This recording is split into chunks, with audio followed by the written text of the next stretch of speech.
But of course, all the way in East Africa, Kigali, the venue of 2019 Africa CEO Forum for 2019. Of course, Nigerians, some Nigerians are a Nigerian team. Of course, there you have some state governors attending some of the sessions and talking about subnational governance in Africa, and in particular speaking to their country specifics. Two of Nigeria's state governors, Dr. Kayode Fayemi of Ekiti State was in a panel, was one of those interviewed about the sector where he just left, mining sector or the extractive industry, before he returned to Ekiti State as a state governor. And this is what he told the audience yesterday in Kigali. Let's take a listen. There's a sense in which when we come to gatherings like this, the macro picture, the national picture, gets in the way of what's happening at the subnational level. And we miss the point. I mean, when people want to talk, if it is about governance failure at the national level, they automatically assume that that is what is happening at the local level too. Yeah. If you want to look at indices of maternal mortality, child mortality, enrollment in schools, you extrapolate from the national figure and you assume that Ekiti, that has 98% enrollment figure, right, is the same as Nigeria, that is a bit challenged with 10.3 million kids out of school. Right. So part of our reasons for coming here is to also let people know that, important as the national picture is, we must not allow that to get in the way of giant strides that are occurring at the subnational level and how that is contributing to the development agenda.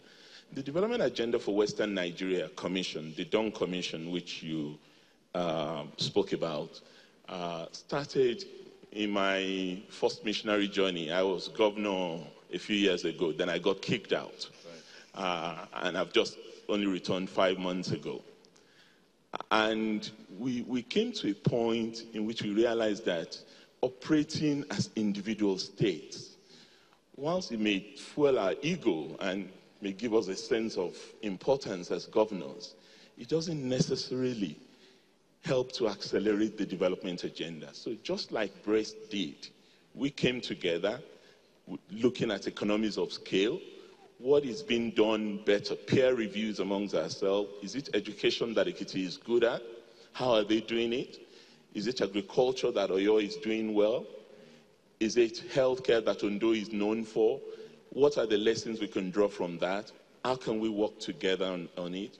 But just as I said, politics also a little bit got in the way, but we've convinced ourselves and committed ourselves to ensuring that whilst we may be ideologically different, they're free market capitalists in his party. They are unrestrained in their embrace of everything public is bad, everything private is good. We are grassroots economic people in the APC. And that's why you notice that we're doing more of agriculture, we're doing more of social safety net for our people. And for us, that is something that we can all embrace. There are things that we all agree on that we should be able to fight for, and that should not necessarily hold us back as states operating in our own cocoon. We should share ideas, we should share resources, we should work together, and we're doing that on cassava. We're working together as states. On education reform, we're working together on that. Civil service reforms, we're working together. Just as my brother mentioned about the power pool that they have in Brest, we are also looking at how we can use our private sector entities. Virtually all our states have investment corporations. Right. But you see, in areas like oil and gas, like mineral resources, ownership is exclusive to the federal government. Right. But the way that we've gone about it, in my previous work, I was minister in charge of mining. And one of the reforms we did in mining when I was there was to ensure that, yes, constitutional reform may not yet happen in terms of rejigging ownership of mineral resources, but creative administrative reforms can make that possible. So I allowed states that have special purpose vehicles, investment entities, to apply for licenses. And we gave them licenses when I was minister, so that they can then begin to exploit the resources they have within their domain without necessarily using the excuse that, look, this is federal and this is state. Because minerals, yes, are federal, but the land belongs to him as the governor. And you need the land in order to access the minerals.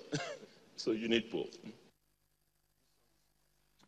Governor of Ekiti State, Dr. Kayode Fayemi speaking there at the Africa CEO Forum, the panel on subnational governance, speaking about to what's going on here in Nigeria. But of course, he kept alluding to one of the governors who was on the panel, and that's Dr.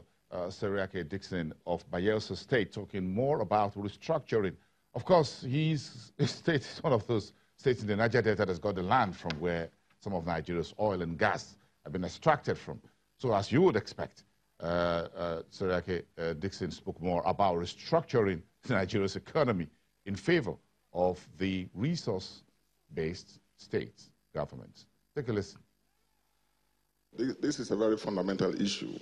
It's not just current in Nigeria. It's been a serious constitutional issue for the last couple of 3, 4, 5 decades.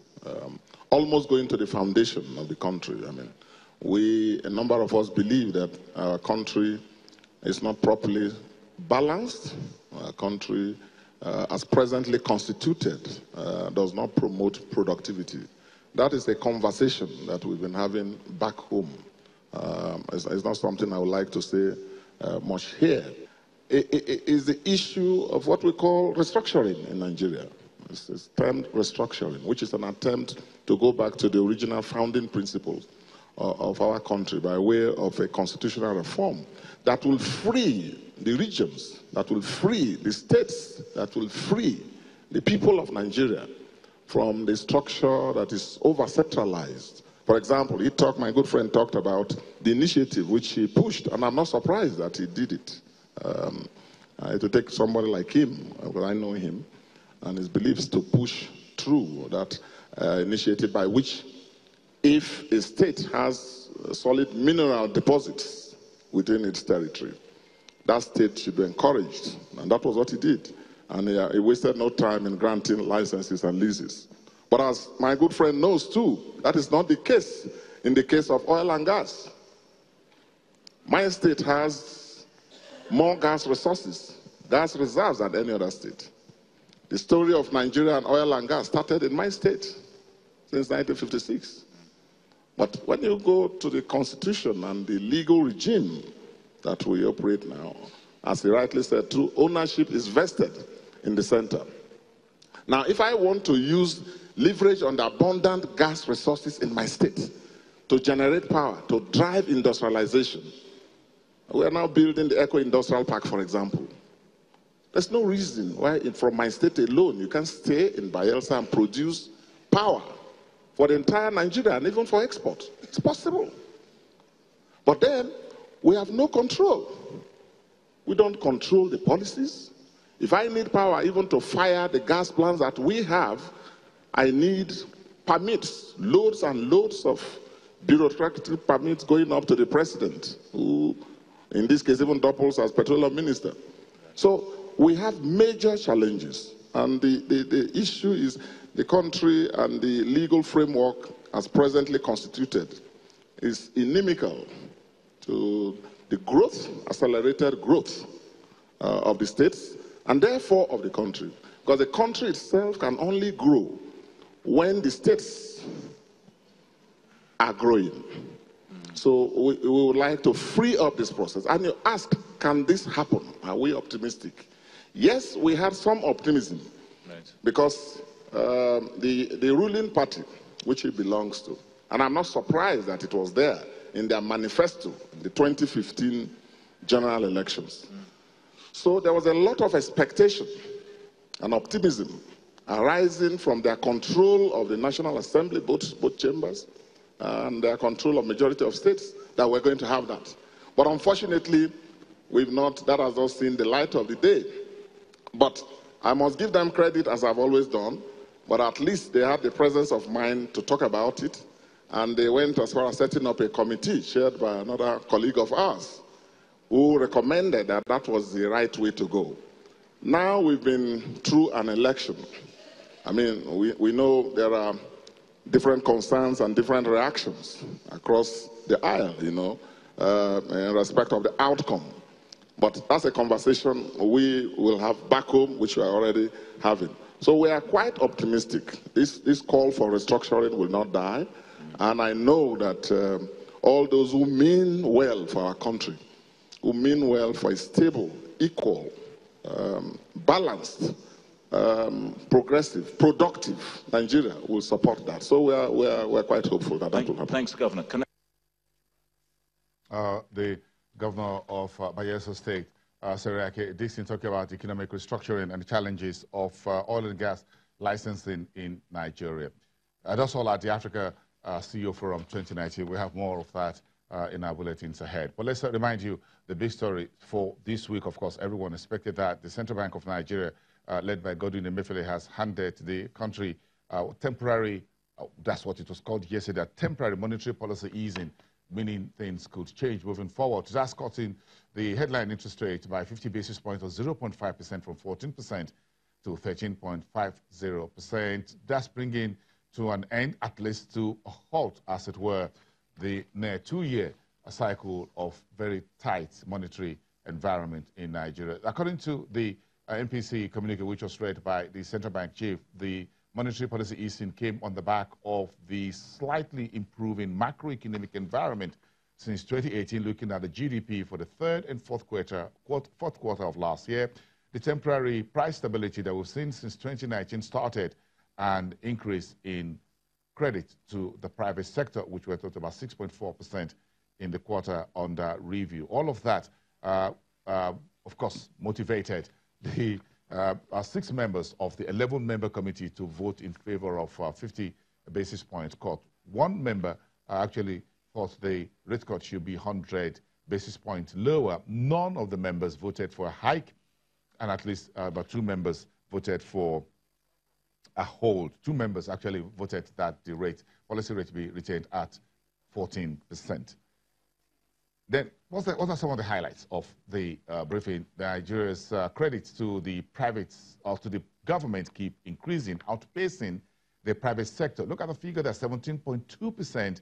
That's a credit to the government. So much of the flows from the marketplace, including the banking sector, went to the federal government, 17.2%.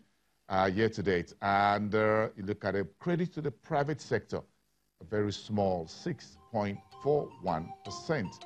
But that's not too far away from the target of about 9% set by the central bank. So that's part of the stimulus for the central bank to raise interest rates. Meantime, the government has been advised to rebase Nigeria's economy since the last one we did in 2014.